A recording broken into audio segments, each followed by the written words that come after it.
Many voices, one community. This is Vox Lorcana.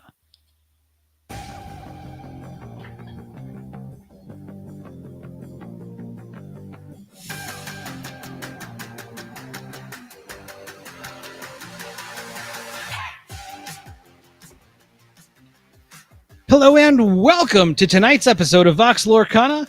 My name is Scott, also known as Cypher 1000. I'll be your driver this evening. Sitting out to the east, coming to you from the Lone Star Studio, we have the wonderful and talented Daniel. Hi, Daniel. Howdy, howdy. And up to the north, broadcasting from Studio Pacifica, we have the talented and wonderful Rebekah. Hello, Rebekah. Hello. Thank you, everyone, for joining us tonight. Sincerely appreciate each and every one of you making the effort to be with us during the show. And if you're listening to the replay, frankly, we really appreciate that too. There is a lot of content out there to choose from, and we just hope we can make your day, your evening a little bit brighter. Later on in the show, we will be joined by Melissa from the Forbidden Mountain to discuss her time at Gen Con and everything that happened that weekend. But first, I need to right a wrong from the last show.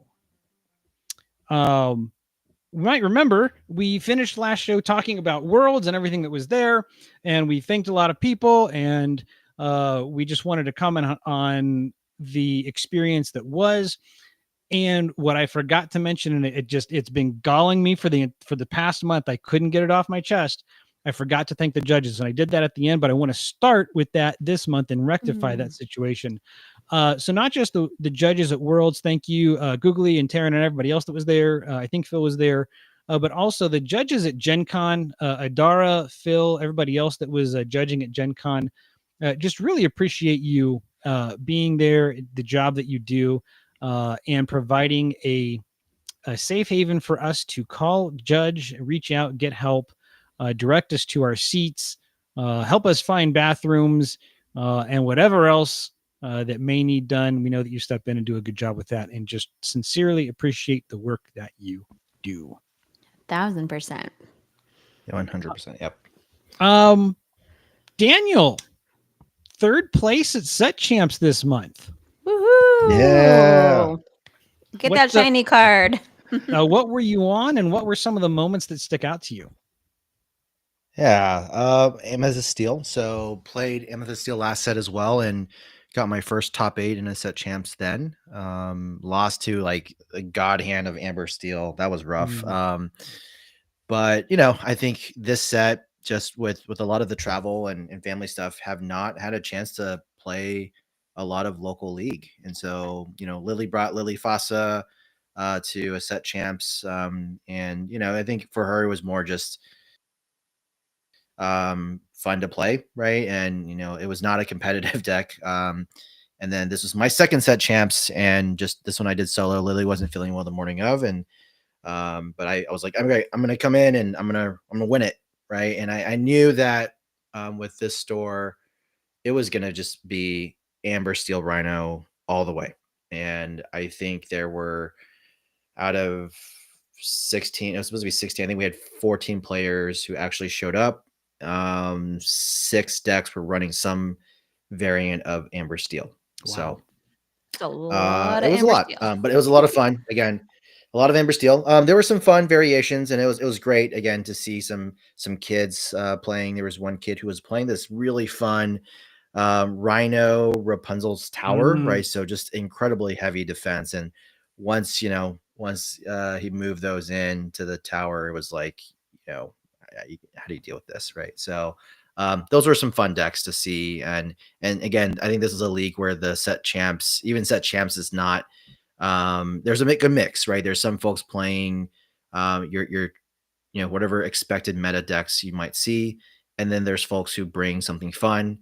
And again, we're sort of like near the mid half season of Set Champs. So again, I think you got folks who've already won their mat and just playing something fun. So it's a really great group, right? It's one of my favorite stores. One of the first stores Lily and I started playing at. But yeah, felt really good to make it to the top 4. It was a top 4 cut, and just again got matched up going on the draw against Amber Steel, against the person who ultimately took home the mat. So now with your third place finish, how did that impact? How does that impact your motivations, both your competitive motivations and just your motivations to engage with Lorcana in general? Yeah, that's a great question. I mean, I think there's a lot of feelings, right, as a new TCG player, um, where I think you want to feel a sense of validation from your performance, right? I mean, um, who was I talking to? I was listening to a podcast recently where this idea of play, right? What is the definition of play? And I love the definition. I'm going to butcher it, but it was some definition around where you're doing something that brings you joy, right? That brings you this sense of fun that is also followed with some kind of growth or development. And I love that kind of definition of play, right? Because as adults, I think play is something that sort of slips Yep. out of our vocabulary, especially from a work standpoint.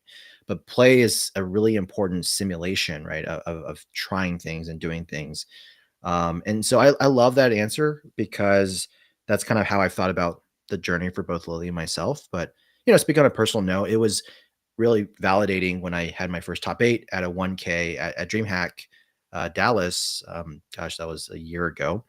And then, going to DLC Seattle, and, I set goals for myself of what I wanted to accomplish. Right? I wanted to hit 30 points. I want to get my promos, and I got to do that too. Right. So again, I think those were moments where I really practiced hard and really, again, try to do my best. And then I think for the set champs, it was really more about a combination of having fun.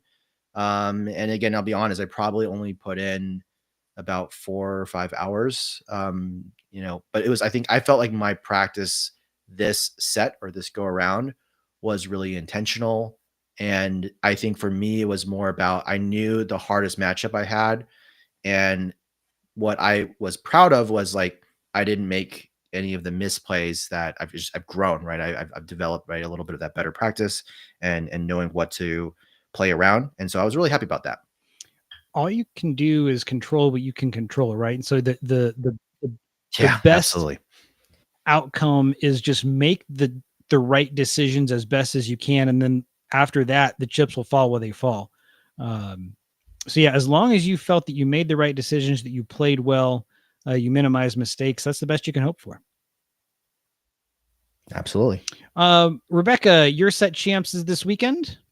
It is. Yep, it's coming up on Saturday. There were actually 2 set champs I could be playing in. There's one Saturday and another local set champs on Sunday, but I was like, I cannot do 2 back-to-back days of a set champs in this community. There's a lot of really tough players, so I chose one, and we'll see how it goes. What are you taking into it? Ruby Amethyst. Again. Yeah, Classic. last set champs, I actually ended up taking Amber Steel, and I came in 5th last set champs. And this, I have not put in as much practice this time around. So Ruby Amethyst is just a deck that I'm familiar with. It's comfortable. Sure. I know how it plays. I know that I'm going to have some bad matchups with some of the decks that I know are here in our local meta, but it should be fun. I think it's also going to be fun because it's at a store. As you guys know, I started that more like casual social play league. And so it's at this store where weekly play is very, we're making theme decks every week. We're doing villains nights and pirates nights and monocolor theme decks and whatever. And it's very social, casual, but there's a lot of really fantastic players that come to the league, and they enjoy playing that. So Saturday, Set Champs Day, is going to be everyone, putting their little, what are those things called? The little like black marks on their cheeks. Like, the eye black, eye paint. Yeah. Getting ready to go into the arena. We're all coming in as competitors. So it'll be fun because I think a lot of them have not ever played against me in a competitive atmosphere. So it'll be fun. Rock on. Best of luck to you with that. I will also be competing on Saturday. once again with my Amber Ruby deck. Be a variant fun. of Lily Fossa. And hi, cousin, how are you doing? Very glad to hear from you. Actually, sorry, just saw Lorcana Bell poked in. So yeah, we'll be doing that one last time into the breach. Like you said, it's a familiar deck. I don't know how many copies of Mufasa I'll be running. There will be at least one, just because I feel like I'm obligated to. I think the deck is terrible into the current meta. I also don't care. We'll just dive in, see if I can steal a winner 3, and let the chips fall where they will. Okay, Fabled reveal season is upon us. Yeah, Yes, it is. yeah, we are in the thick of it. But before we get to the actual new reveals, at a recent Lorecast, it was revealed that Fabled would not just be not just be over 50% reprints, it would be well over. In fact, we've got 171 cards that are going to be reprinted. This was a bit of a departure from what we were expecting, with only 33 net functionally new cards added to the pool. Host, what were your reactions to that when you heard that news? So in my mind, I do remember them saying over half. That's Yes. all I remember. And so they are correct. Yeah. It is indeed over half. And it was definitely a whoa moment when they showed those numbers. It was like, whoa, okay. And it does sound like, I believe that they've said that this is not going to be the typical Correct. thing for set rotation, but it's kind of like this first time infusing a lot of these cards back into rotation. So yeah, it's interesting. As a caster, I will say I'm glad there's only 33 new cards I have to learn. I hadn't thought of that. You're exactly right. Yeah. Good point. Daniel, what was your initial takeaway when you heard that? Yeah, again, I think I would start, the first initial reactions were okay, in some sense of this, like, okay, what bouncing between, am I a collector, am I a player, right? And I think I was like, oh, in some ways this just makes the decision easier, right? I'm gonna buy the singles that I need. And then I would say, like, what my tone's kind of changed, because guys, there's some really amazing, beautiful, iconic, Man, enchanted, and yeah, there's some beautiful they're cards. There are really some really gorgeous cards. So I think my neighbor and I were like, okay, we're gonna go back and forth of, and I just, again, I don't know. I haven't decided how much product we're going to pick up, but I will say that from that standpoint, I think they've delivered on a degree of excitement, right? And I think from a competitive standpoint, interesting, right? And again, we'll get into this, but just again, interesting to hear the sense of, like, okay, there's going to be reprints.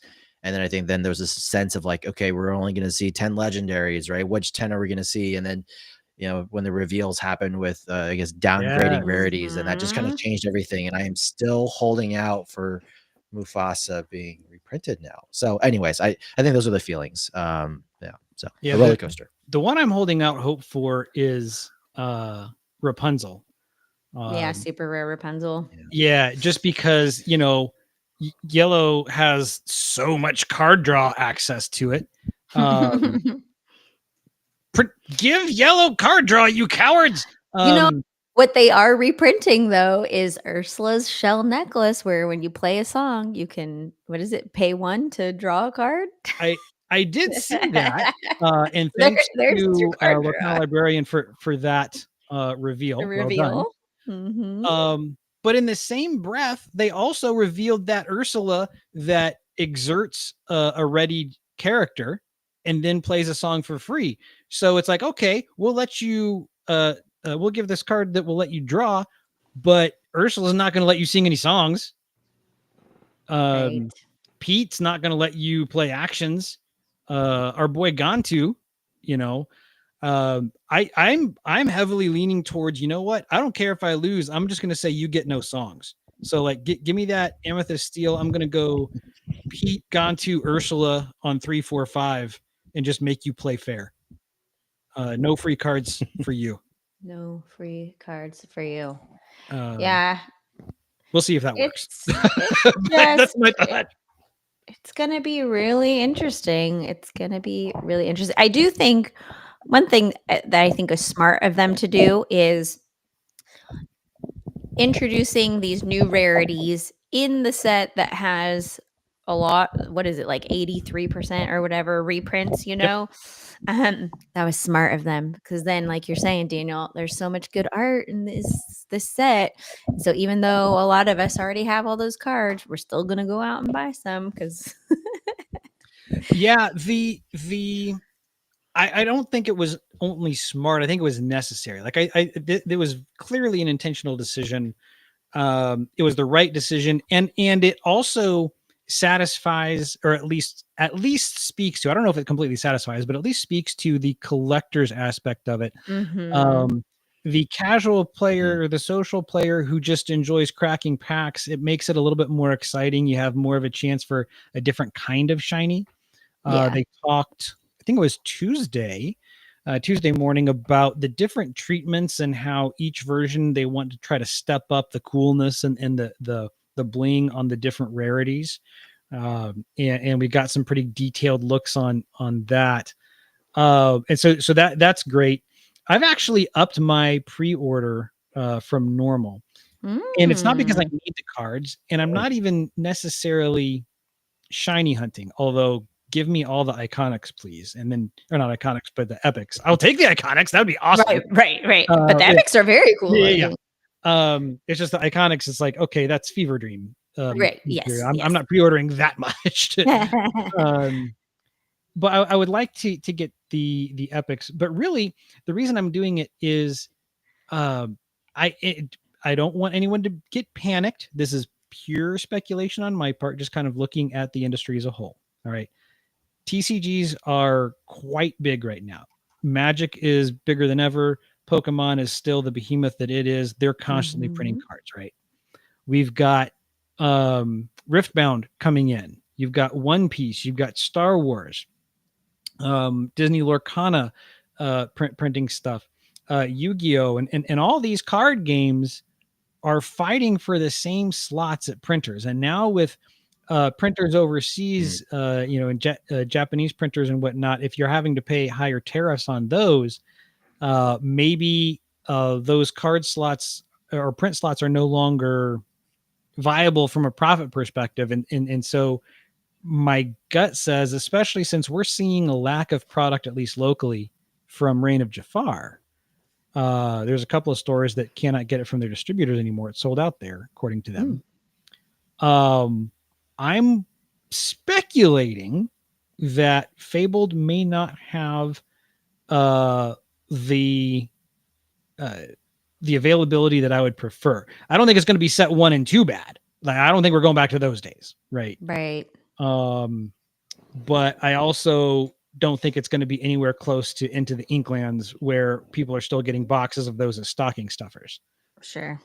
So yeah, I've actually upped my pre-order because I want to make sure I get enough of the new cards. Since there are only 33, it may be difficult to get play sets of those. We'll see. Don't know. And for the newer players, those that missed out on it, I don't mind giving newer players the bulk that I don't need and they haven't gotten yet. So I'm Yeah. okay with that. We'll see what happens. I think the set will sell well. I know my initial reaction was, I was not keen on only getting 33 new cards. Ultimately, this set is addition by subtraction, right? We're getting a new meta because of 800 cards going out, not because of 200 cards coming in. And so I think it works. I do think it's, I know Riley's been a big fan of it. It's a set for all people. It's a set for everybody. And I do tend to agree with that. I think there is something for everybody. some of the new cards that were revealed, and we'll talk about those here in a little bit. Some of the stuff coming out, the power lines and that kind of stuff. My Mhm. word. The Ursulas that we already mentioned, which is going to be a thing. What are some of the reveals that you've seen, folks, that kind of stick out in your to you that had an impact on your psyche? Uh, Go ahead, Daniel. I mean, Ruby Right. singing songs. Right. I love I'm Powerline, so but glad. what? I'm so because listen, singer, the keyword singer is the only keyword that is restricted to one ink color. Every other keyword you'll find in at least two. And I really was like kind of annoyed by that. Like, let's have some singers in another ink color. Please don't have it just be amber. So I don't know that I would have guessed ruby. I don't know what I would have put it in if you had asked me, but I think it's great. So, but that shift power line card is a little crazy. Woo. Yeah. And it- here's, do you That's want my exciting. theory? yeah. Okay, my theory, and I hate it. I don't like this theory, but my theory is I don't think we're going to get Be Prepared reprinted because otherwise you could sing Be Prepared on Yep. turn 4, and Yep. that seems like a bad idea. I would Yeah. love to do it, but I don't think they're going to let us. Yeah, agree. The that part does concern me, and I've said really since set 1, I don't like Be Prepared being being singable. I want if you're going to do a board wipe like that where it's not asymmetrical where you're wiping the entire board of characters.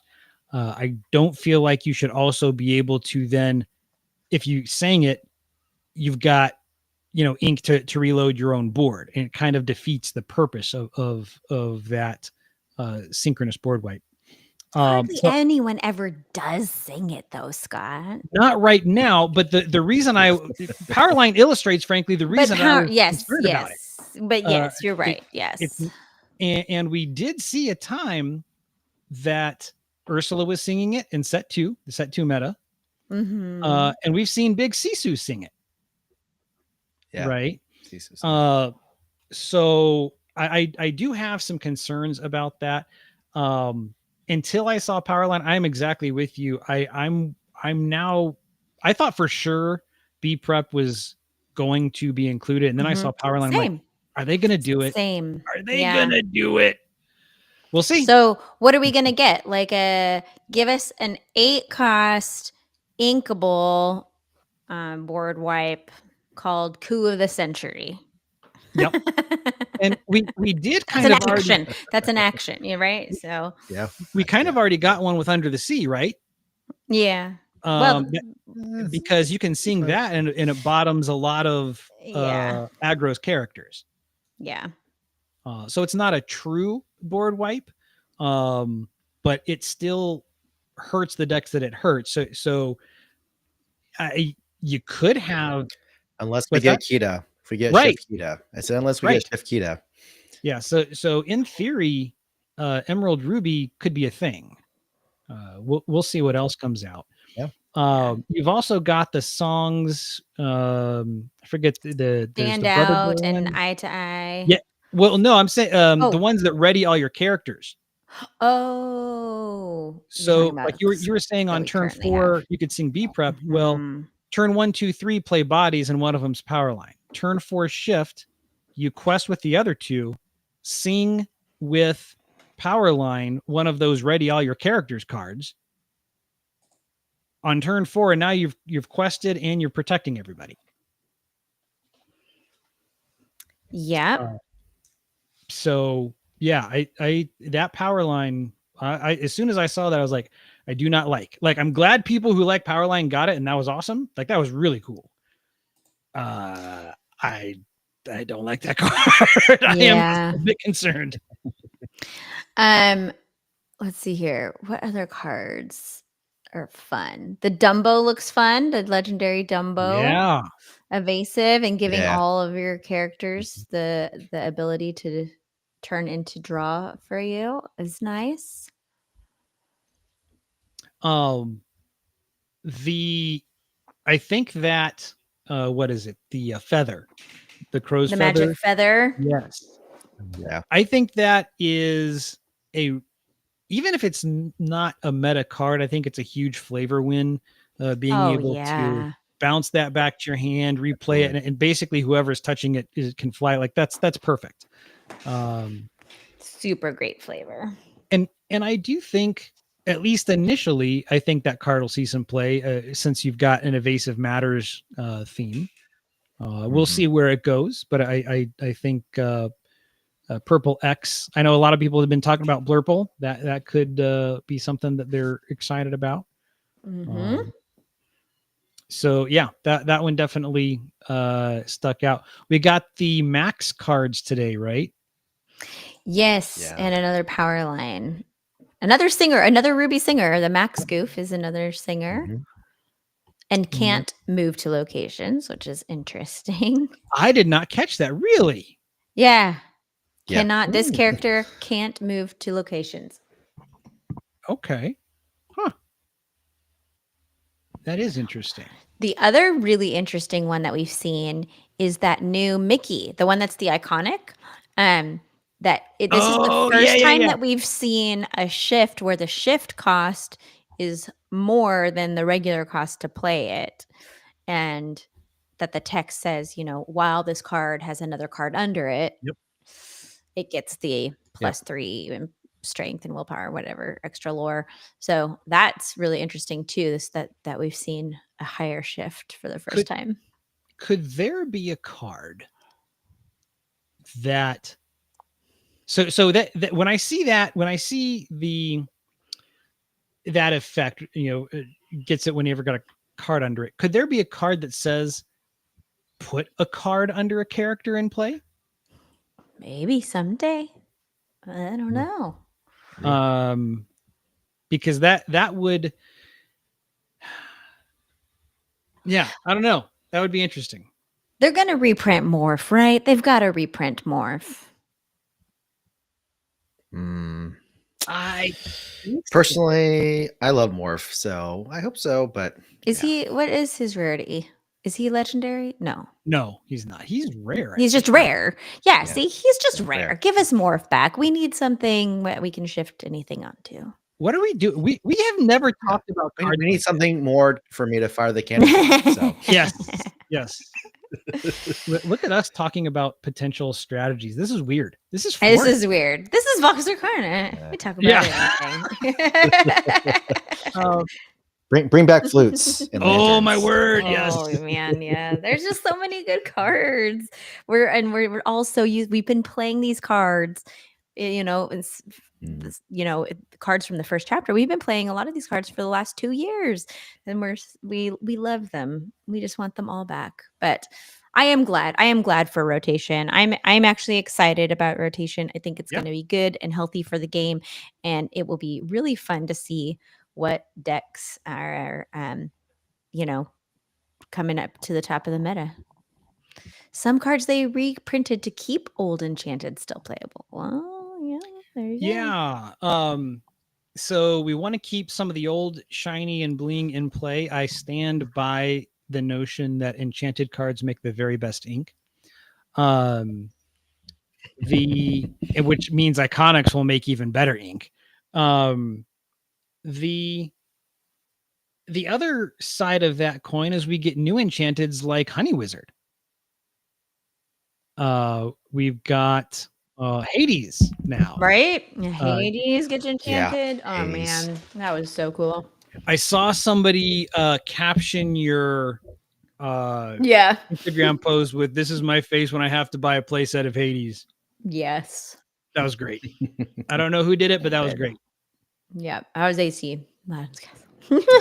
So in the Gen Con panel that was on Thursday, they talked about Disney Lorcana collection, or not at the panel. I'm sorry, at the convention they had Disney Lorcana collection quest. Mm-hmm.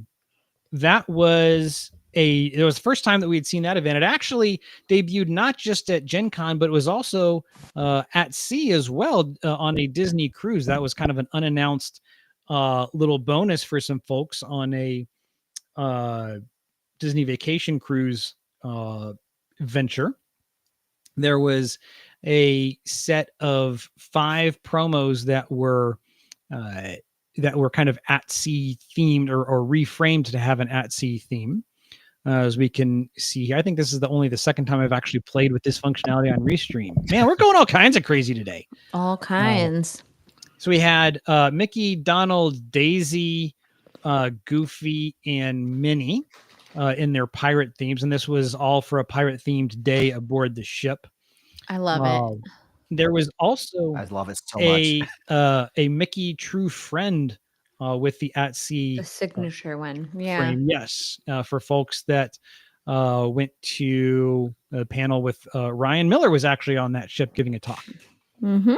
And I believe that's how they got that. So there's 6 total that we know of with this kind of at sea frame, and it's got a unique rarity identifier to indicate that it was from the cruise ship.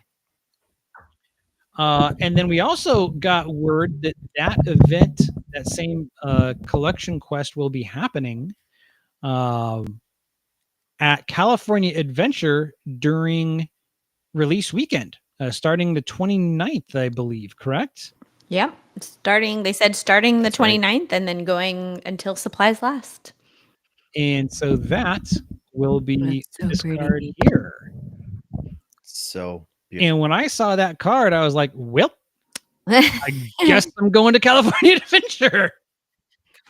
It's so good. I already love the art. I think that version of Belle is just gorgeous. And then the frame on top of it, the park rarity symbol at the bottom. Magical places. This is Yeah. stunning to me. You want to hear a fun story? Let's hear it. Malia Ewart, who is the artist for this card, posted on Instagram that one of her first jobs connected to Disney was drawing in the Animation Academy. And now she has this card that she's done for Disney Lorcana that's going to be handed out to guests as part of this activity happening in the Animation Academy. And so it was like this full circle moment for her that she shared. I'm like, that is That's so incredible. Like what a story. That's wonderful. What are the odds that she is on hand for autographs at that? Oh gosh, yeah. Oh man. I'd go bananas. That I don't know. Yeah. Yeah. I just want to pause for a second on that comment though, but just the intentionality of these choices, right? We're 2 years in, and whether it's giving certain content creators specific card reveals, like there's just something really fun, right? I think there's this level and attention to detail that is part of what makes a Disney experience magical, right? It's that pixie dust moment, and Ravensburger is doing an amazing job capturing those moments through that, right? The Nicholas, I mean, yeah, just there's so much. We're getting into Gen Con now, but yeah, just love these moments. So let's talk about Gen Con here just a little bit. Rebekah, this was your first Gen Con. You were on hand. It was, yes. What was your experience with Gen Con as a whole, and then the Lorcana experience within that convention? Yeah, so the one word I would use as a first timer is overwhelming, for sure. It is massive. And can you still hear me? Yeah. Okay, good. I got like this weird message on it was like a bright red message, and it said, oops, reload the page. And I went, oh no. So yeah, I heard somebody say there were 75,000 people there, and I could feel it, There's tons of people. I walked around the expo hall, tons of booths, and I was trying to take it all in, but my mind could just not conceive of like everything that was going on. I know that there were fully like other whole buildings with stuff going on. Yes. even the building that I was in, there was like a second floor where things are happening. I never even went upstairs. The stadium, somebody showed me pictures that the stadium was like all set up with bunches of stuff. There were things outside. So like I was not really able to take all of Gen Con in, and I don't think that you could. I don't think you could go for all 4 days from morning to night and would not be able to take in everything that's happening. It's like every game under the sun had some kind of presence there, which was very cool. So I decided pretty early on that I was like, I'm just going to focus on just the Disney Arcana stuff that I'm here for. And that was great. It was bouncing kind of between the 3 spots that they had set up. You know, they had their booth where you could pick up things. They had their special bundles each day that were for sale. Then you had the play area and then the collection quest. And then just getting together with friends. They had the card reveals that creators were doing. So those were fun to be at. And it was all in all a really wonderful experience connecting with people. Obviously, I mean, I think that we all agree that anytime that we can get together with friends, it's a wonderful time. And I am so glad that I was able to go. I would definitely go back again.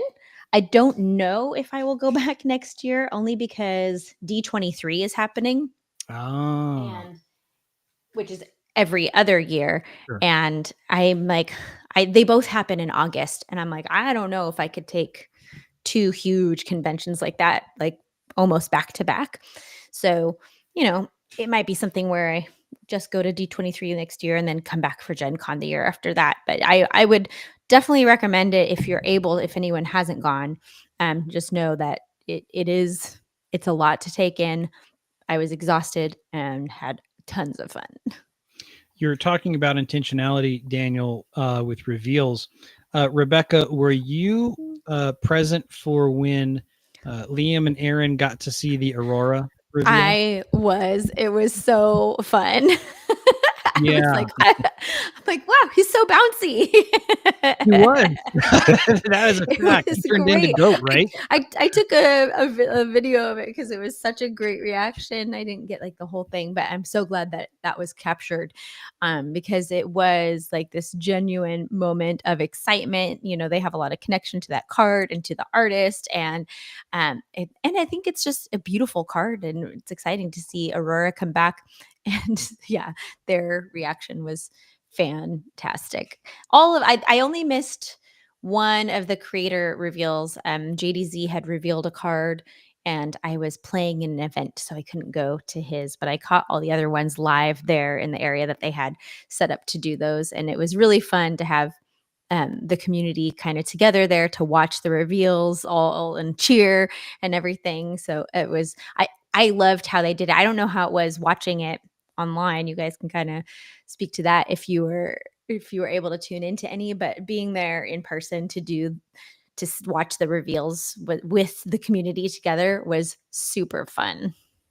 Well, speaking of people that were there to see the reveals and experience the show, joining us on the show tonight for our first time and first guest from the Forbidden Mountain family.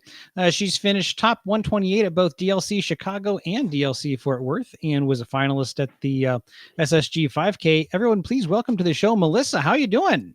Hey, thanks for having me. Absolutely. Thanks for coming on. Thrilled to have you here and talk a little bit about Gen Con. Now, you are not a rookie at Gen Con. This is your 3rd time, correct? Yes, it's my 3rd time. And it's funny because so my boyfriend Ben's been going probably for over 15 years. So I still feel like a rookie when I go with him.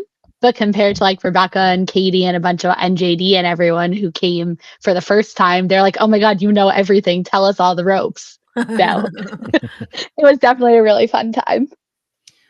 So speaking of really fun times, you were at the reveal panel there on Thursday. Take us through that, some of the things that really stuck out to you about that panel. Yeah, so it was really cool. So for those of you who don't know, I am like a Disney adult at its finest. Like I was at D23 in 2022. I was at Destination D23 in 2023. I was at D23 in 2024 in Cali with Rebekah. And so like I always make it a priority to go to any panel that Ravensburger is holding, because I just love hearing the news and like knowing what's going on. So like I wasn't really sure if it was going to be card reveal focused or anniversary focused, and they kind of blended it all together, which was really cool. So like we got in there and they started by kind of like Greg came on stage and they were celebrating how it's been 2 years, and they started with a bunch of card reveals, which was really exciting. They did this really cool video about like Oh, the creation man. of Powerline, which I That believe was they so posted on good. socials. They did. Yep. And It's like so good.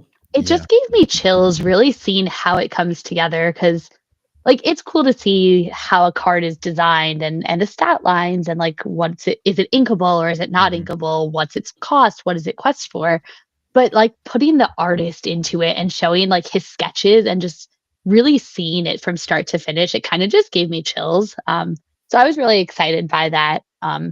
I was also, like Rebecca was saying earlier in the show, like I've been really eager to find out what cards are coming back, because this is predominantly a reprint set. And given it's my first TCG, like I don't really know what to expect in terms of what new cards are we getting versus what like that I consider a staple. Is it coming back?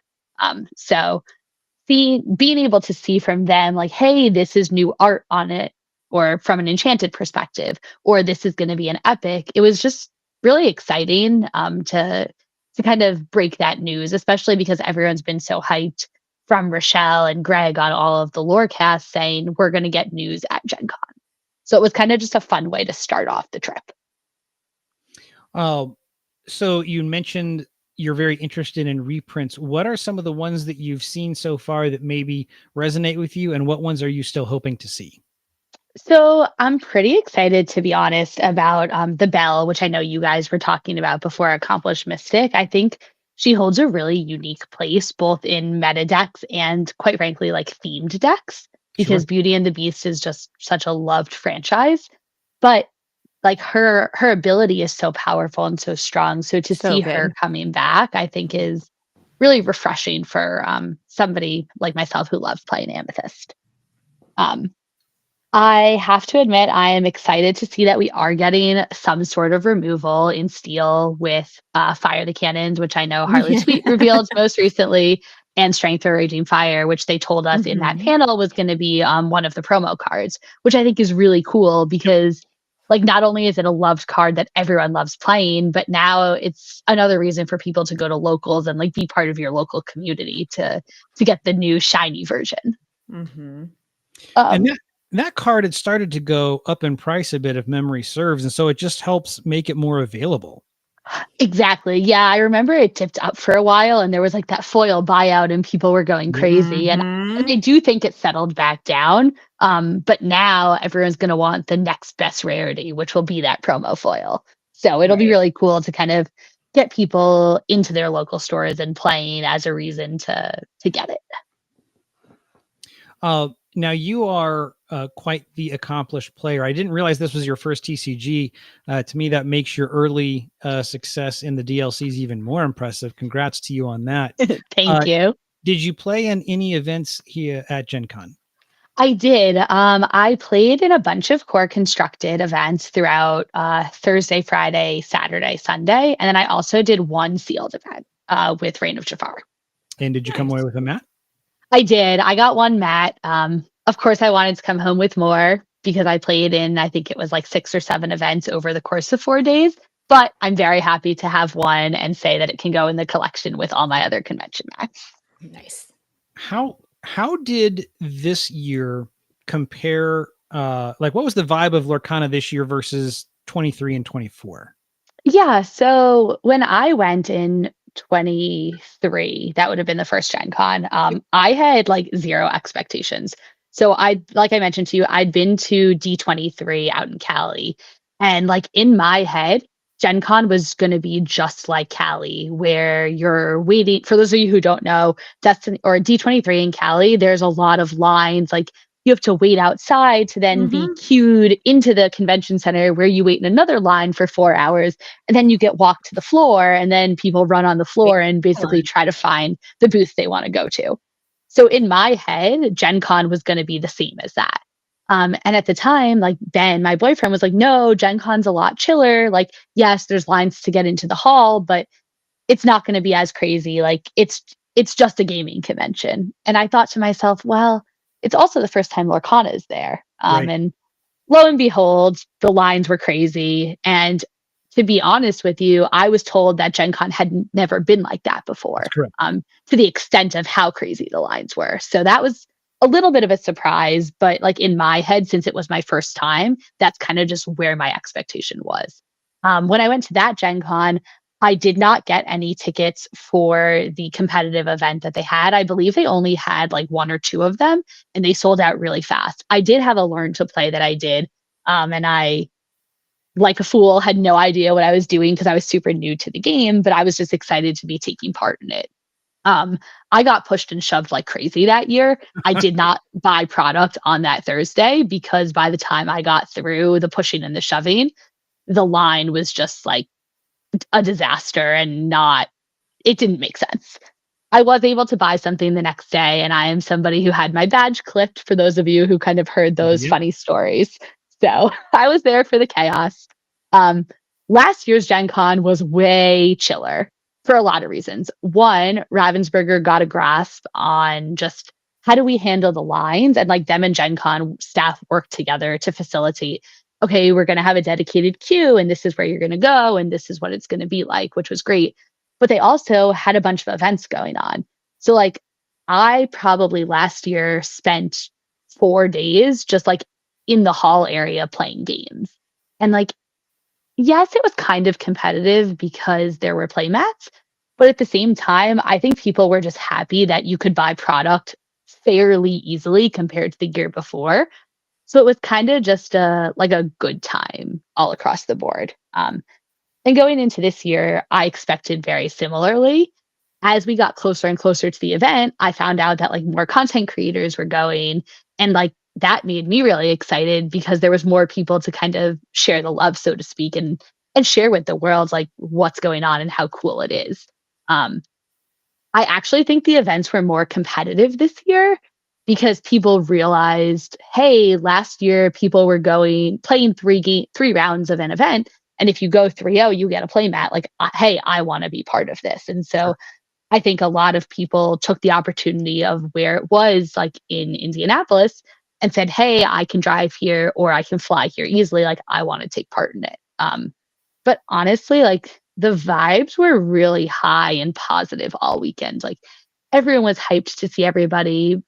We haven't had a DLC in so long that in a lot of ways it almost felt like the Friday of a DLC where you're catching up with your friends, you get to play in events, and it's not as like stressful competitive because it's not the main event where you're playing for a golden Mickey. Yep. Did you participate in the Collection Quest event at all?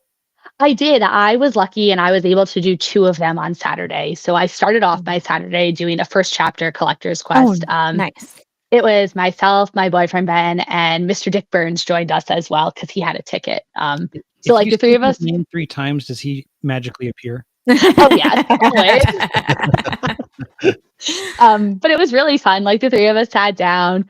So I think Rebekah also did one, but everyone gets like the paper with the 5 cards on it. And eventually you realize that there are other people in the room who have the same kind of quest as you because they're movie themed. The 3 of us did not get the same ones, which was good. Well, that's good. Because as we opened our packs, we were able to kind of like trade with each other and help each other out. And it was first chapter. I think they were for each, because they didn't by set. So they had a one on the hour every hour for 8 hours a day. So that's 1 through 8. And so there were like 5 different sheets of paper, and each one had its own like franchise. So, you'd have like Snow White and Beauty and the Beast or whatever. And I think they could fit 50 or 60 people in there. And so obviously there were a bunch of people that all had the same sheet because there's only 5 different ones. But yeah, it was really cool. And then we finished that one in probably like 30 or 40 minutes, which was nice because like they gave you the hour, but you didn't need it. And when I was done, I saw that there were tickets for the Floodborn one. And my first like competitive event for the day wasn't until 11. So I decided I was just going to go back, buy a ticket, and do it again. So that time it was me, Ben, and Dan joined us because Dick had to go do something else and Dan had just gotten to the con for the day.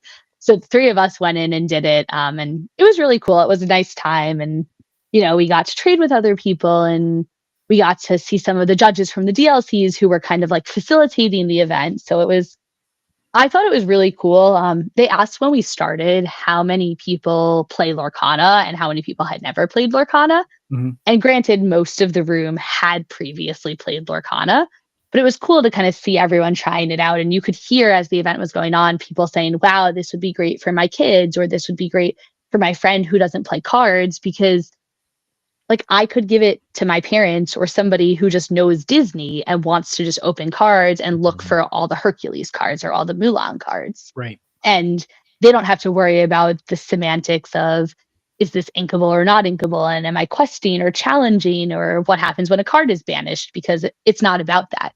It's just about opening cards and kind of having that Disney smile. There Rebekah, were a bunch of kids when I went in one of the times, and I remember there's this one little young girl, I should say. She wasn't that little, maybe like 9-ish, maybe. And she was like, I could tell she had been in there a few times probably, because she was like talking to the people at her table and like, yeah, so you do this, and then you could do, like, before they like gave the instructions even. And she was like, That's awesome. and this is my paper, and then you got this, and we got it packed. And she was like telling everybody what to do and everything. It was very cute. And then the other fun experience that I had was there was a couple of guys next to me, and Enchanted Kim and I played together, and there was these two dads that were there with their sons. So they are like, I think it sounded like they were friends who had been coming to Gen Con for years, and they had their young boys with them. And one of the dads said, oh yeah, I'm kind of just here to get some cards for my daughter. And I don't play Lorcana. I tried it out, but I play, this other card game, but I don't really play Lorcana anymore. And he seemed kind of like, I don't know, a little grumpy maybe. And he seemed like, I'm just a competitive card player and I play Star Wars Unlimited and I'm just here for cards for my daughter. And then at the end, I was talking to him again and he was like, that was really fun. That was way more Nice. fun than I thought it was going to be. And I was like, yeah. I was like, that's a win, I think that was and I agree, that was the sentiment in our room also. We had Golden Mickey winners doing it in my group. Right. And they were sitting there having fun with us too, just trading cards and opening them. And they made a joke that they stamp your paper when you're done. And they said, we're not going to stamp your hand. And when I went up, I was like, please, will you stamp my hand? And I took a picture with my Lorcana bracelets and my wrist full of stuff and see, I did it. So I don't know. It was fun. Which I think is part of what the game is about. Yep. We're always going to have our sweaty players and the people who just want to win. But this is really trying to entice another audience. And I know you guys were talking about the cruise stuff that was going on. And it's, I don't know, as a Disney adult and a Disney lover, I really like seeing this other side of it that attracts the people who don't necessarily want to play competitively, but want to be involved in the community. Yeah. Yeah, I think it's great. I think that they, this was their first time doing it with large groups of people. And I think they learned a lot, the Ravensburger team from how it went. Even because I did it 2 times. And from the first time I did it to the second time, there was a couple slight changes that they had done with how they set things up and explained things. So I'm excited to see future DLCs, having this as a side event or doing it more in the parks or whatever it may be. I'm excited to see where it goes from here, because it's definitely something that could help grow the game in a different kind of way. I agree. Well, Melissa, I really appreciate you being on the show to share some of your experiences with us. So glad to have you on tonight. Where can users find you out on the interwebs? I am on X. I am on Instagram predominantly. And then I just made a Blue Sky recently because everyone's been talking about it. It's not very active, but it does exist.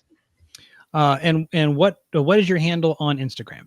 On Instagram, it's TFM Melissa. And I think on X, it's Lizard Kitty 3, if I remember correctly. All right. Well, before we let you go, we were just talking about kind of socializing and people who are playing in those in the Collection Quest events. I would like your help with one more thing, if you can stay for a few more minutes. Yeah, I'm happy to.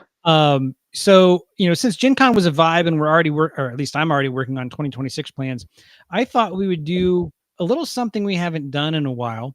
I think it's time for another Disney Lorcana fantasy draft. Oh my. Yeah. So we haven't done this in about a year. Okay, yeah. And our question this time is going to be, what Disney characters would you want to go to Gen Con or a DLC with? And to help us with this, we're actually going to go ahead and bring on Enchanted Kim. I know she's somewhere out there. If you can go ahead and click on the link, Kim, and join us, we will get her on. And so the participants will be Melissa, Daniel, Rebekah, and Kim.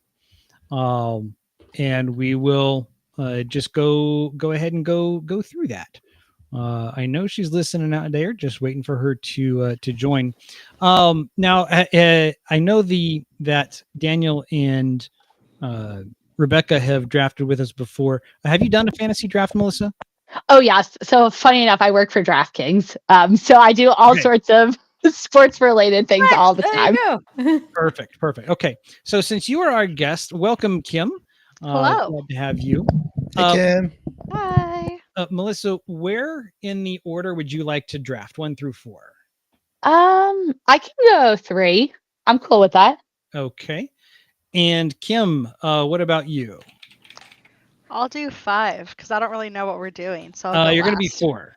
Okay. 'Cause I am not participating. Okay. All right. And then Daniel, do you want one go first or second? I'll go second. All right. And so that leaves us with Rebekah leading off. Okay. So what we're going to be doing, Kim, is we're going to be taking turns basically drafting Disney characters. And the scope of this, we're going to say Disney animation. And since they're coming up in 2026, we're going to do Toy Story as well. Okay. Okay. All right. So Disney Animation Studios and Toy Story. We're going to pick characters that you would want to go to a Gen Con or a DLC with. You think would be fun to go to. You're going to pick 4 characters. We're going to do one at a time. Rebekah will go first, then Daniel, Melissa, then yourself. And then we're going to switch the order. So whoever picks last in round 1 goes first in round 2. Call it a snake draft. And by the end, you're going to have your 4 characters. Once someone's picked, they are off the board. You cannot pick them yourself. So if you thought of somebody and they got it before you, you're going to have to switch it up. Okay. Then we'll put this on X, let people vote for who they think would be the best team to take with them to Gen Con or a DLC. Rebekah, you ended up being first. So what character was your first choice? Minnie Mouse. Minnie. Why Minnie? Yes. Oh, because she's always having fun, Okay. right? And she's, especially when you look in Lorcana, like she's surfing, she's on like a moped, like she's spelunking. Minnie has fun, so I think she would be great to go to a con with. I still very much need to see, and I will pay her for the altar if I need to. I need to see that Minnie on the scooter changed into Minnie in a like a sleigh. That's so good. Oh, yeah. I want to see like in the full Love it. snow theme there. Daniel, who's your first choice? Oh man. I think I'm influenced by the fact that the Emperor is coming back. So Cusco. Yes, Cusco. All right, and why Cusco? I mean, boom, baby. He is the life of the party. That's Fair. good. Yes. And Melissa, what about you? Olaf, because everybody loves warm hugs. All right, and Kim, you're going to pick 2 in a row. Okay. First one would probably be we'll do Tinkerbell. I feel like she'd be really good at, since she can fly, through all the crowds, she could like go really up high and see where it's less crowded. Nice. She can give me the rundown of like, is this line worth getting into, or is it just like, no, girl, go somewhere else? And, or if my feet are too tired, she can be like pixie dust, and There you can just go. fly. Fair. I think that's Yeah. a solid pick. Yeah, foot comfort at Gen Con is underrated. Good shoes are imperative. Yes, it is. I learned that very early on. Oh my Yep. gosh, it was a lot of walking. A lot of walking. All right, who's your second pick? biasly Cinderella, but I feel since I cosplay, I feel like she'd be really good at being like, "Oh, like your dress ripped? Let me help you." Like she would be very helpful at like helping me just be put together at the event. So Yep. Absolutely. All right, Melissa, back to you. I would pick Winnie the Pooh next because everybody loves Pooh. He always has honey to keep you energized. And in a DLC or a convention, you always need a snack to keep you going, especially when you don't eat for 3 days. Solid gosh, choice. So true. Solid. For those that don't know, 621 is kind of a rule to follow for convention attendees. Every day, you want to get at least 6 hours sleep, 2 meals, and 1 shower. That sounds about There you right. go. I like it. All right, Daniel, who's your next pick? Man, I'm split. I think I'm gonna go with Baymax. Oh, nice. Ooh, that's You a know, good one. when you're in that conference and you just need a moment, right? Baymax just comes around you. You got that emotional support, just super calming, right? So I think that's the second pick. Plus, you get free health check-ins, right? So Yep. And nobody does a better fist bump. That's true. Okay. Rebekah. Okay. I'm gonna go with Genie. Ooh, nice. Yeah. Genie from Aladdin. He can help me. Maybe he'll give me 3 wishes during the con to help make it the best experience ever. And he's just a fun guy, right? Absolutely. He's like all the characters in one, really. Exactly, right? And then do I get to go again? You do. Okay. I'm torn. Let's see here. I think next I'm going to go with Rapunzel. Nice. I think I'm just going on vibes, right? Like Rapunzel just I think is going to be like the fun friend to go around with and do all the activities and ready for a good time and keeping up the positive energy of everything, and that sometimes things go wrong or there's long lines or you miss out on something, and that Rapunzel would just keep like the mood light and fun. All right, Daniel, back to you. man, since Toy Story and Pixar are so excited for that, Buzz Lightyear, right? So that's my kind of anchor. He's so structured, right, into rules and justice, and so he's the one who's going to organize and make all the plans. Man after my own heart. Melissa, what you got?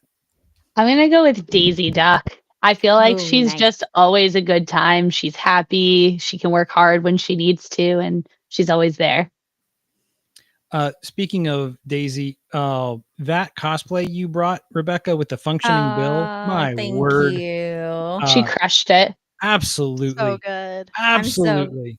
I was so happy with how it turned out. Thank you so much. I worked really hard on it. It showed. Yeah, that was Thank fantastic. you. Kim, your third and fourth picks. Third pick. I really hope it's going to happen one day in Disney Lorcana, but I would love to have tour guide Barbie be in the game.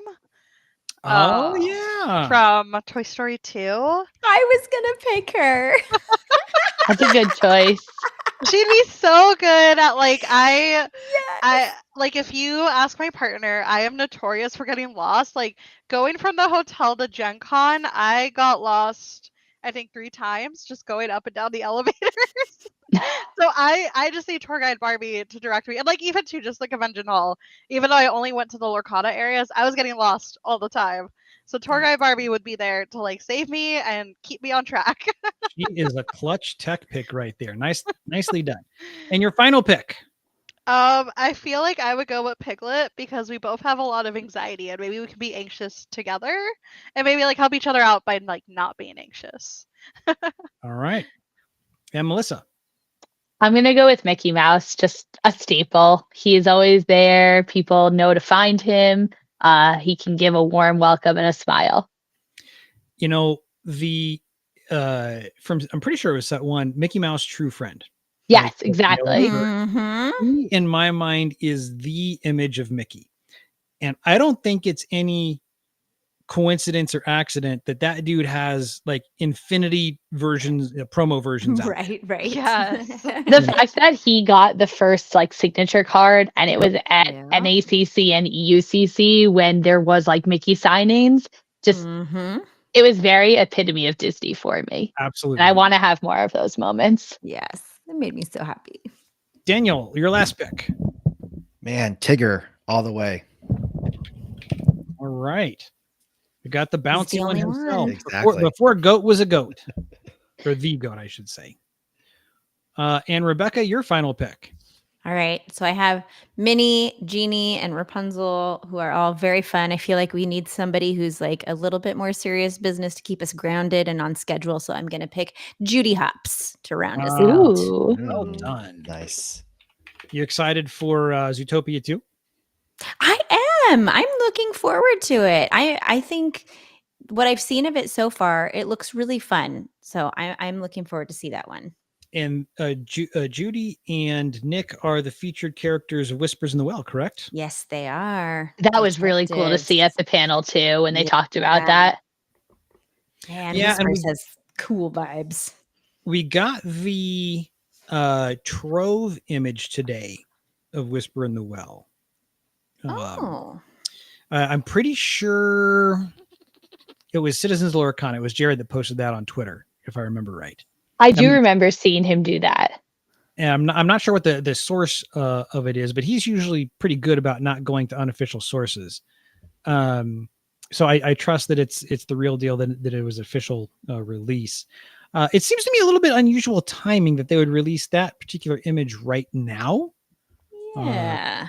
I know that we've gotten some information, obviously, about the set, and I don't have a problem with that. But putting that image rather than during the, I think it was a Lorecast where they first revealed some of that stuff. They had it in the panel last week. I'm not sure if that was the first time. I can't remember. Yeah, I don't either. But wherever it was, I would have expected that moment to be when they released it, rather than during these 2 weeks that we're getting, or week and a half, or whatever it's going to be for Fabled releases. That's neither here nor there. Let's recap the teams. Rebekah's team, we've got Minnie Mouse, Jeannie, Rapunzel, and Judy. Team Daniel, we've got Kuzco, Baymax, Buzz Lightyear, and Tigger. Melissa's team is Olaf, Winnie the Pooh, Daisy Duck, and Minnie Mouse. And Mickey, excuse me. And Kim has Tinkerbell, Cinderella, Tour Guide, Barbie, and Piglet. Later tonight, I'll go ahead and get those up in a poll on the Vox Lorcana Twitter page, and we'll let the fans say who they think drafted the best team. Folks, I really appreciate you doing that. Melissa, thank you for sticking around for that. Hope that was enjoyable for you and not too stressful for anybody. Brought Kim on because earlier this week, she was wanting to talk about her cosplay. Actually, was very excited about that, and technology had other plans and didn't really allow her to have that opportunity on Let's Talk Lorcana earlier on Monday. So I asked her if she wanted to come on tonight and talk a little about it, and she was happy to do so. You had Kim an incredible cosplay. Tell us about that and kind of what all that took.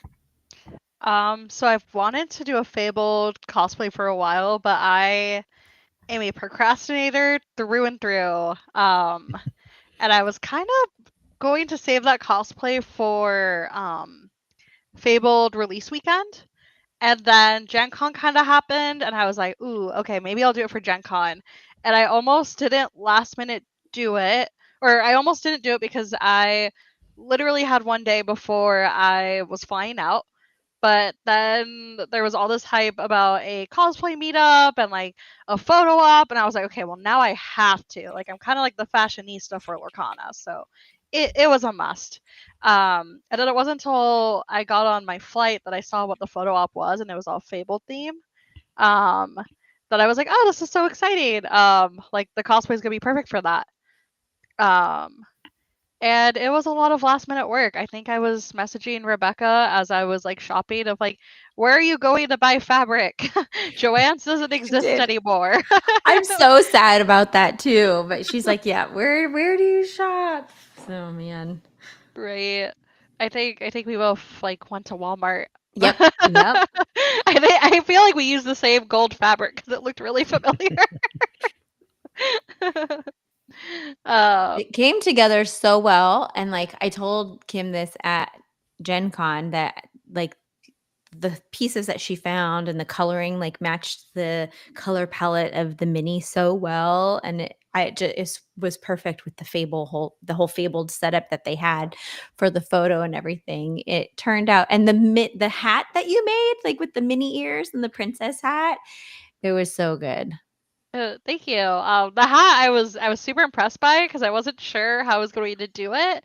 I looked up a bunch of TikTok tutorials and Nice. I thought I was going to do just the hat. But then I don't know if you remember these back from like the OG park days from like 10 years ago, but they used to have these mini ears that had these like exchangeable bows that you could buy. Uh-huh. These like clip-ons. And so I was like, wait, I like have that. And I could just take off this bow and create this hat with like a clip-on underneath and just like attach it. And so now I had these like perfect hat with the ears that like perfectly went with Minnie, and I was like, this is perfect. I love it. So super impressed with how the hat came out. Did not expect it to look that good. It was one of those, it's like as I kept building it, I was just showing my partner like, look at a thing I made, and he was just like, that's cool. Let me finish building my deck. Oh gosh, that's so funny. Because it was like 10 p.m. and we were just like packing for Gen Con at the same time while like stuff was drying for my cosplay. Yeah, didn't you say that you did it all less than 24 hours? I did, including like the like last minute shopping and Gosh. things. But it came together. I was really excited and like proud that I was able to do it. There's still a couple bits that if I had more time, I possibly would have done. Like Minnie has this like white trim on the bottom of her skirt, which like I bought the white trim to do it, but I was like, there's no time, and it's not that big of a detail. It's okay. Yeah. But now I'm debating if I want to re-up this cosplay and bring it to the to Disneyland in a few weeks for the Fabled release. Oh, yeah. I was like, I kind of want to do that, but who knows? Or to a future DLC. I think Mhm. I hope that they start. I would love for them to do like a cosplay contest at Disney Yes. Arcana events. I think that Absolutely. would be so cool. And I know that we've seen pictures out of other events like in Europe or Asia. I forget where that one was. Japan Expo, right? Like the one that Yeah, had that's like dope. the really cool night Anna. Like that one was Yeah. awesome. So good. I don't know. I didn't know what to expect as far as cosplays go at Gen Con just in general. And there were so many. Yeah. It was awesome. were you there? Did you get to see the whole cosplay train? No, I because there walked was by it at some oh, did point. you? There Yeah. was a card reveal happening at the same time Oh. as the whole costume parade was going on. So we didn't get to see it. The expo hall went wild when that was happening, or the Really? game hall. Well, the game hall, not like the expo hall, but Yeah. they basically started in the far corner and like went through that straight line, like down by where Oh, Lurkana was, and then yeah. out the hall. And Nice. like everyone basically just made a path for them so they could come through. That's so fun. That is Yeah, so fun. And it's not short. I want to say it takes like 20 minutes or so. It was Yeah, it took I a long walked by time. it. I was playing an event while it was going on, and I didn't realize it was going on, and all of a sudden it got very loud, and we were trying to figure out why, and then I remembered it was the cosplay parade. That's fun. I feel like you should get a time extension during your event for that. Like, no, like Judge Call, pause, Judge Phil being P and being like, pause. Instead of like, no playing. We have to admire the parade. Right. I'm sure Cassie would have given us an extension if we asked. I'm sure she would have. To my players out there that went to Gen Con for the first time, Rebekah and Kim, would you go back? Yeah. Yeah, I would. Yeah, I think Rebekah and I talked about this, where us as first timers were like, this is overwhelming. But now that I know like what to expect, I feel like I could do a lot more because I was kind of in the same boat as Rebekah, where I just stayed in the same 3 like Lurkana areas, like within that like same hallway section. And as much as I wanted to go to the stadium and like upstairs, I was just like, this is a lot and overwhelming. And like I said, I get lost easily. But But now that like I know and I have a little bit of a better idea of like what to expect, I feel like I would definitely go again, and I definitely would try to like look at more. Mhm. Because that was kind of a bummer. Like going home, I was just like, dang, like I felt like I didn't get to see a lot, and I'm not mad at myself because I did what I was capable of without like Yeah. overdoing like anxiety and overwhelm. But I would definitely go again. But I think also in the same boat as Rebekah, of like I have never been to D23, and I really want to prioritize that this upcoming or next summer. So it might be like D23 is so cool. yeah, I've never been, and like Melissa's been, and I was just like, I'm jealous. Like last year, I was so Melissa. jealous. Okay, Melissa, as somebody who's been to both D23 and Gen Con, if you could only go to one, what would make you choose? Or like if you're like, oh, if you are looking for this, then maybe go to this one over the other one. Like what would you suggest to people? See, I'm the wrong person to ask because last year I'm the crazy person who went to both Went to back to both? back. I thought you went to both, and I was about to say, Yes. I was like, I think Girly Pop went to both. So I did. So here's the thing. D23, like I'll never miss a D23 as long as I can get a ticket because I care about Disney news. Like I want to hear the Yeah. panel where they talk about the latest park events Yeah. and the latest rides that they're building or the lands they're constructing. Like right. yes, it was cool that when I went to D23 last year, there was a Lorcana booth and like Rebekah arranged the meetup and we all got to play in the lobby and we did Pack Rush with like Shane and Ryan and Steve. And like that was really cool. But in a weird way, like that was almost second to me because like I went because I'm a Disney fan. Whereas I went to Gen Con because it's a gaming convention and I wanted to sit there and play Lorcana and just try. I mean, like I did a Riftbound demo, I did a Gundam demo, I walked the expo hall, but every time I played something else, like I just said to myself, I just want to be playing Lorcana. So if you're going because you want to play, definitely Gen Con is more of the event I Right. would go to. Yeah. This year, I thought Gen Con was really cool though, because there was also a lot of networking opportunities. Like the Ravensburger staff were like, you did that cool puzzle thing where you were holding the puzzle with, I forget what the person's name was, Yeah, with but you had the person, yes, with Christina. And like all of a sudden I looked over and you guys were just passing a puzzle from person to person. And like, Wait, have you all ever seen these videos from Ravensburger? Yes, they're They so call good. They call it a puzzle toss, where yeah, they pick up a puzzle off because you can hold them up in the air, and That's then a they pass Ravensburger them. exclusive. Yep, Is only that's Ravensburger puzzles. holding Ravensburger puzzles, and then passing them down the line, and then tossing it at somebody. And so they asked me to be a part of that. It was so cool. That's cool. but like it was really cool because I know Christina from when she hosts like the Yes. D23 Expo. Yes. So like I would never get an opportunity to talk to her, but I did because I was there. And so there's like this weird, like I get to play games and have fun, but I also get to network.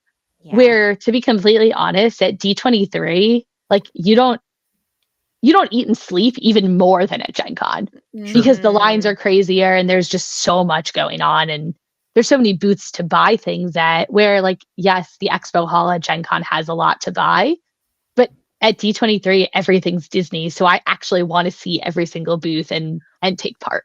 Now that I'm reflecting on, because I went to D23 last year as well, I definitely got more sleep at Gen Con than I did at D23. That's how I felt as well. Yeah.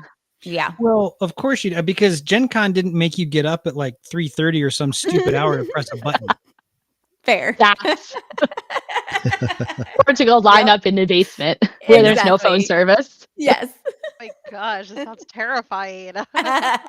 It is terrifying. It is a wild experience. D23 is a wild experience. And like Melissa said, you're waiting in a line to go wait in another line to wait in more lines.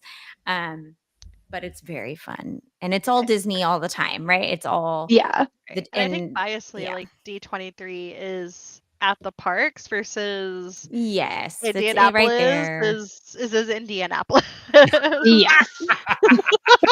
You're not wrong. There's nothing to do in Indianapolis. I'm just salty about my flights getting in and out. I had delays both ways. I'm a little salty that it's been the worst to travel in and out of. But maybe a different year. Indianapolis can redeem itself for me. They've For got some sure. good eateries around the convention hall. Like it's decent for that, and obviously the food trucks is a thing to visit for sure. But once you get outside of that immediate area, I concur. It's a city. It's a place. Like you're not really going anyplace It's else. a Right, place. D23 Right. is like magical, I imagine, because you're like at Disneyland, basically, Anaheim. It's if you yeah, it D23 is definitely something that if you're a Disney fan and you get a chance to go at least one time, it's something to experience. It's and I would say the same thing about Gen Con too. Like it's something where if you enjoy Disney Lorcana, if you enjoy games and you get a chance to go to Gen Con at least one time, take the chance and go, and then if you want to go back, you do. But both of those events I think are worth experiencing at least once. I completely agree. And again, like it kind of goes back to like what's your goals, what's your motives? Mhm. Because at Gen Con, like you could try a different board game and demo things for 4 days straight and Oh my say, Yeah. like, I'm yes. not even gonna play one game. I'm just gonna try 15 different things. And like that's a great way to spend it. Or you could be like some crazy people and just sit in the same area for 4 days because it's the thing you love. And like both Right. of those are acceptable. Well, don't And you forget, can do Melissa, that. our demo we did together for Riftbound. That was great. So we had a lot of fun, but like We we both did. left that just saying we want to go back and play Lorcana. I know. I was treating it like Lorcana. I was like, ready, set, draw. That was Ah. funny. Well, I think that's going to round us out for tonight. Melissa, Kim, thank you so much for being here. We already found out where we can find Kim. Melissa, Kim, where can we find you online? You can find me primarily on Instagram at enchanted_Kim_. I also have a card reveal coming tomorrow at noon Pacific Ooh, time. nice. I'm doing my game show debut. I don't know. It's an audition to be on a game show, I guess. I love it. I don't know. Very If you cool. watch my trailer, you would know what I'm talking Yes, about. I saw I it. did see the saw it. trailer. Yep. And speaking of reveals, Daniel, did I see that you've got one coming up? Do. Yeah, Lily and I have one on Tuesday at 11 a.m. Central Time. Yay. Wait, I'm so excited. I haven't gotten to see Lily in like a video or anything in so long. I know it's been a while, so It Miss has Lily. been. I That's fun. awesome. I got to finally meet Daniel at the Enchanted Memories watch party Yes. and listen to his talk with Chris. We was talking about it, which was great to hear his thoughts there. Getting to meet him and Lily was definitely a highlight, not just of that weekend, but really of the year. Finally meeting my co-host when the universe conspires against it. We were able to vanquish the foe, at least for that weekend. And one of these days, all three of us will be in the same place. It will One happen. day. Daniel, are you One going to be at day. Disneyland in a couple weeks? I wish I had more notice. Yep. I mean, it is like a Uh, week after my birthday, so Ah. And that's honestly, that's fair feedback, right? Like it is. it's a great event. I'm glad they're doing it. I can't wait. I figured it was only a matter of time before we got park exclusives. Here's the thing though. I don't think this is my hot take. Ready? I don't do a lot of hot takes. I don't think this event is for us. Right? It's agree. not. yeah. It's Yeah. and I so they totally did agree. they didn't need to we didn't need to have Mhm. heads up. It's for Yep. people that are in the parks who don't know anything about Disney Arcana for them to like get Agree. introduced and experience the game. And if we get to go, it's like a bonus. But But they but didn't make the promo so good, though. I know, right? Yeah, like, That's they didn't my even go so hard with the reasoning. first Right. Yeah, why not a vanilla 222? Yeah. Right. Give And it it's the first time. Like It's the it's first with this time. little Yeah. castle logo. I don't know. I'm gonna be in Yeah. Orlando because it's the same weekend as Oh, Destination D23, the D23. destination. Yeah. Yes, which like I'm super excited for, as you all know. But I'm having like Disney FOMO of all my friends now going to the West Coast Oh my gosh, to go get this Yeah. card. Sarah Lorcana Librarian has been. I'm in a group chat with Missy Enchanted, myself, and Lorcana Librarian, and Sarah's just been like, I'm so mad. Like, I would be so excited to go to Destination or D23 in Florida, but you two are going to Disneyland. And I was like, yep, that's what happens Exactly. sometimes. Yeah. As soon as she said that she was going out to Orlando, I was like, oh, she's going to crash out. No, she's judging in one of the events. Like she has a Yeah, whole Yeah. weekend she's planned. at, Yeah, and she's Star going to be at City. the Destination D23 as well, and And she's yeah. going to, another theme park and doing stuff there. So still a super fun weekend for her, or for them. I've just been like, you have plenty of stuff to look forward to. Sure. Melissa and I are fighting for a promo card. It's fine.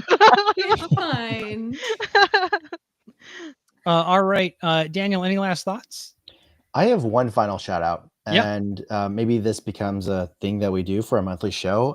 I have a community shout out, and the community shout out award for me goes to Rochelle for her on fire social media posting on the official Disney Oh my Lorcana Preach it. Twitter account goodness. Yes. during Yes. Gen Con.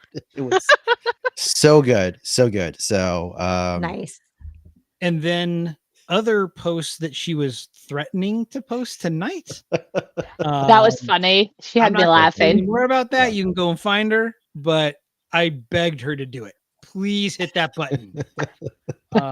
She's not going to, but man, that would have been hilarious. Yeah, great call, Daniel. Great call. And Rebekah, any final thoughts from you? No, I'm so happy that I had a chance to go to Gen Con. It was great hanging out with Kim a lot, seeing Melissa and hanging out. Thanks for being in my videos, you guys. Yeah. Thanks for having us. Yeah, it was, Gen Con was super fun. And definitely, I will say that a highlight for me was doing one of those live card reveals. That was really cool and special to be a part of that kind of first like live community card reveals that they did. So overall, just a fabulous experience. Can't wait to do it again. Let's get the community together. Amen to that. More community vibes like that is Yes. what we want. Glad you were able to be a part of that too. That was fantastic. Melissa, Kim, thanks for being here. On behalf of our guests, TFM Melissa and Enchanted Kim, and on behalf of hosts Daniel and Rebekah, I just want to thank you for tuning in to this episode of Vox Lorcana and spending a little time with us. And as always, remember, Lorcana means family. Good night, everybody.